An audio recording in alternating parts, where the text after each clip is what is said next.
Depression, anxiety, migraine پریشانیوں کا حل کیا ہوگا جو ہر وقت ہمارے دل اور دماغ کو بے چین اور مضطرب رکھتی ہیں؟ ہمارا ایمان کس حد تک کامل ہونا چاہیے اور کیا ہونا چاہیے؟ صدقہ کیا ہے؟ اگر کسی کے پاس دینے کو کچھ نہ ہو، صدقہ کرنے کے لیے کچھ بھی نہ ہو، غریب ہو انسان تو کیا کرے؟ ہمیں کیسے پتہ چلے گی کہ اللہ تعالیٰ بھی ہم سے محبت کرتے ہیں؟ کیا اللہ تعالیٰ کے نیک بندوں کو پریشانیاں نہیں ملتی؟ ان لوگوں کے پاس رزق اور دولت کی فراوانی ہوتی ہے؟ اللہ تعالیٰ کن لوگوں کو آزماتا ہے؟ السلام علیکم، welcome back my YouTube channel. الحمدللہ میں ٹھیک ہوں اور امید کرتی ہوں کہ میری پیاری سی یوٹیوب فیملی بھی ٹھیک ہوگی۔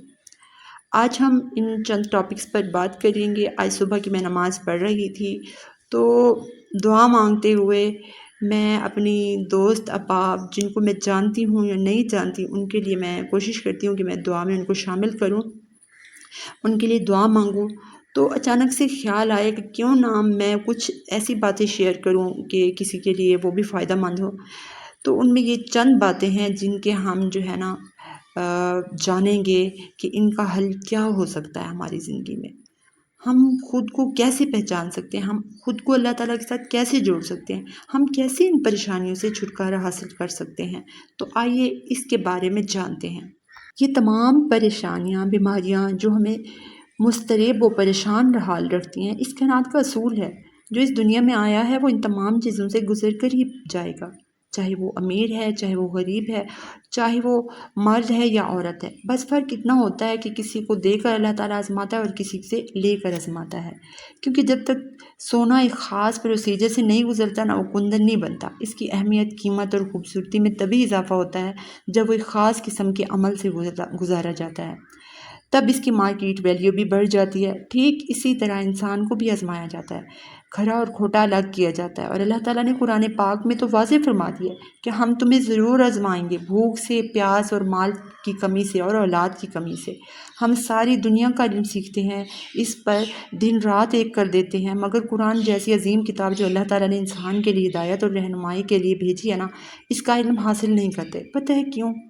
کیونکہ ہم نے اس طرف کبھی سوچا ہی نہیں۔ یہ کتاب ایک کی بک ہے، جیسے کوئی مشین ہوتی ہے نا، اسے جب ہم لیتے ہیں تو اس کے ساتھ ایک انسٹرکشن بک ضرور ملتی ہے۔ ہم اس مشین کو چلانے سے پہلے اس بک کا مطالعہ ضرور کرتے ہیں کہ اگر ہم نے اسے غلط طریقے سے یوز کر لیا تو ہو سکتا ہے خراب ہو جائے۔ تو ہم اپنے لیے کیوں نہیں سوچتے کہ ہماری کی بک قرآن پاک ہے، جب انسان اس کے بغیر زندگی گزارے گا تو اس کا کیا حال ہوگا؟ تو آج سے ہی صبح تلاوت کریں، اس کا ترجمہ اور تفسیر کریں، جس میں اجر بھی ہے اور خود کو چلانے مطلب اس دنیا میں انسان کو درپیش مسائل کا حل بھی ملے گا۔ ہمارا ایمان یہ ہونا چاہیے کہ جب کوئی بھی راستہ نظر نہ آ رہا ہو نا، تو اللہ پر یقین جو ہمارا کامل ہونا چاہیے کہ جو اللہ ہمیں ہماری ماؤں سے 70 گنا زیادہ پیار کرتا ہے، وہ کیسے ہمارے ساتھ برا ہونے دے گا؟ اور اللہ تعالیٰ کسی کی ہمت سے بڑھ کر تیسرے نمبر پر پریشانیاں نہیں ڈالتا۔ بس اتنا سوچیں کہ جتنا بڑا امتحان ہوتی ہیں، پریشانیاں دور ہوتی ہیں، رکے ہوئے کاموں کے راستے بن جاتے ہیں، بیماریوں سے نجات ملتی ہے، زندگی میں سکون پیدا ہوتا ہے۔ اگر آپ کے پاس کچھ بھی نہیں نا، آپ اپنے اخلاق اچھے کر لیں۔ کسی کو مسکرا کر دیکھنا بھی صدقہ ہے، کسی کو اچھا مشورہ دینا بھی صدقہ ہے۔ راستے میں کوئی رکاوٹ ہے، کوئی بٹا روڑا پڑا ہے یا کوئی ایسی چیز جو کسی دوسرے مسلمان کو تکلیف دے سکتی ہے، اس کو ہٹانا بھی صدقہ ہے۔ پرندوں کو صبح تھوڑا بہت دانہ ڈال دینا بھی صدقہ ہے۔ اور ہمارے نیک اعمال جو ہم لگاتار کرتے رہتے ہیں، نیک اولاد بھی صدقہ جاریہ ہے۔